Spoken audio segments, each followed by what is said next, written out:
Excellency,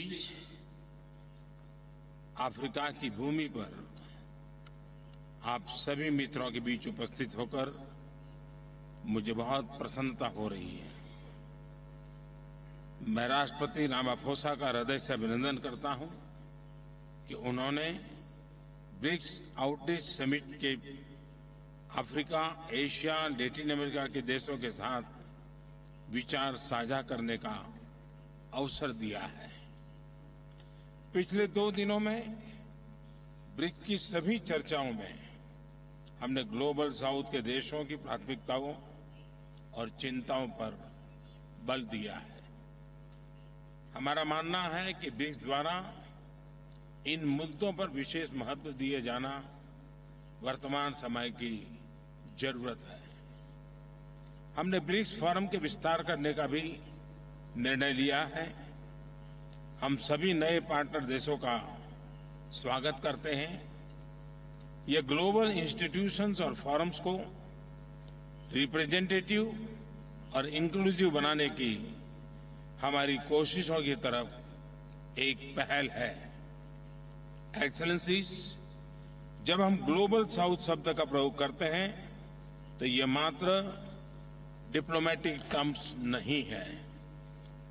हमारे साझा इतिहास में हमने उपनिवेशवाद और रंगभेद का मिलकर विरोध किया है। अफ्रीका की भूमि पर ही महात्मा गांधी ने अहिंसा और पीसफुल रेजिस्टेंस जैसी शक्तिशाली अवधारणाओं को विकसित किया, परखा और भारत के फ्रीडम स्ट्रगल के इस्तेमाल किया। उनकी सोच और विचारों ने नेल्सन मंडेला जैसे महान नेता को प्रेरित किया। इतिहास के इस मजबूत आधार पर हम अपने आधुनिक संबंधों को एक नया स्वरूप दे रहे हैं। एक्सेलेंसी, भारत ने अफ्रीका के साथ संबंधों को उच्च प्राथमिकता दी है। उच्च स्तरीय बैठकों के साथ साथ हमने अफ्रीका में 16 नए दूतावास खोले हैं। आज भारत अफ्रीका का चौथा सबसे बड़ा ट्रेड पार्टनर है और 5वां सबसे बड़ा निवेशक देश है। सूडान, बुरुंडी और रवांडा में पावर प्रोजेक्ट्स में हो या इथियोपिया और मलावी में शुगर प्लांट्स,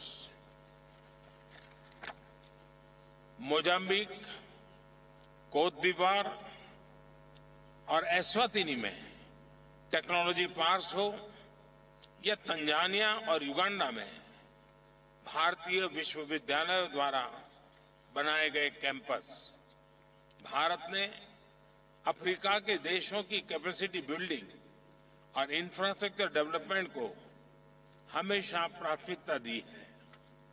एजेंडा 2063 के अंतर्गत अफ्रीका को भविष्य का ग्लोबल पावर हाउस बनाने की यात्रा में भारत एक विश्वसनीय और करीबी साझेदार है।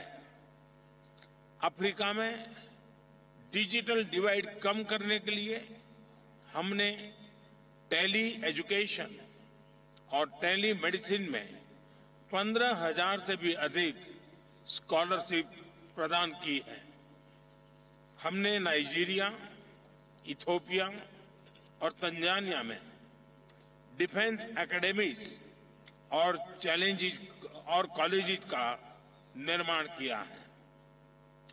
Botswana, Namibia, Uganda, Lesotho, Zambia, Mauritius, Seychelles और तंजानिया में प्रशिक्षण के लिए टीम्स डिप्लॉय की है। लगभग 4,400 भारतीय पीसकीपर्स, जिनमें महिलाएं भी शामिल हैं, अफ्रीका में शांति और स्थिरता बहाल करने के लिए अपना योगदान दे रहे हैं। आतंकवाद और पायरेसी के विरुद्ध लड़ाई में भी हम अफ्रीका के देशों के साथ मिलकर काम कर रहे हैं। कोविड महामारी के मुश्किल समय में हमने अनेक देशों को खाद्य पदार्थों और वैक्सीन की आपूर्ति की। अब हम अफ्रीकी देशों के साथ मिलकर कोविड और अन्य वैक्सीन की ज्वाइंट मैन्युफैक्चरिंग पर भी काम कर रहे हैं।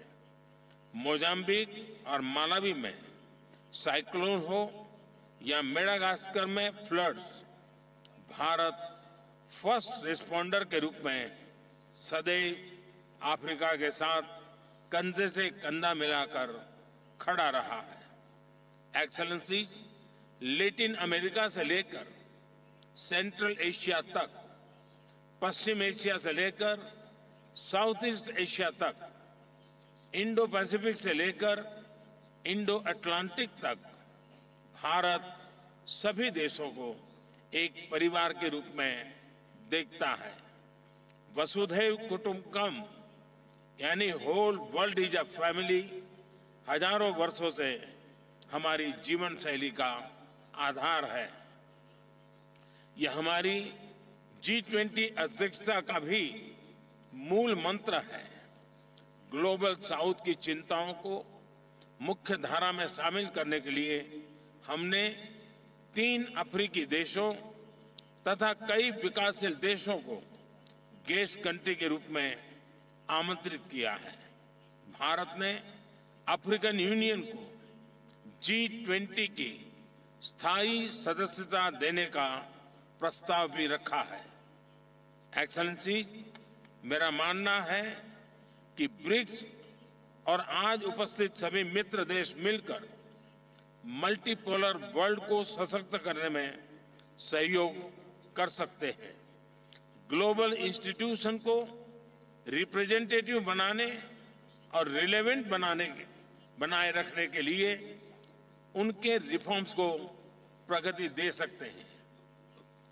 काउंटर टेररिज्म, पर्यावरण सुरक्षा, climate action, cyber security, food and health security, energy security, resilient supply chain के निर्माण में हमारे समान हित है। सहयोग की अपार संभावनाएं हैं। मैं आप सबको international solar alliance, one sun, one world, one grid, coalition for disaster resilient infrastructure, one earth, one health, big cat alliance, global centre for traditional medicine जैसे हमारे अंतर्राष्ट्रीय इनिशिएटिव्स में सहभागिता के लिए आमंत्रित करता हूं। भारत के डिजिटल पब्लिक इंफ्रास्ट्रक्चर स्टैक से जुड़ने के लिए अपने अपने विकास में उसका लाभ उठाने के लिए मैं आप सबको आमंत्रित करता हूं। हमें अपना अनुभव और क्षमताएं आप सबके साथ साझा करने में खुशी होगी। मुझे विश्वास है कि हमारे साझा प्रयासों से हमें सभी चुनौतियों का मिलकर सामना करने के लिए एक नया आत्मविश्वास मिलेगा। मैं एक बार फिर इस अवसर के लिए आप सबका विशेष रूप से राष्ट्रपति रामाफोसा का आभार व्यक्त करता हूं। धन्यवाद।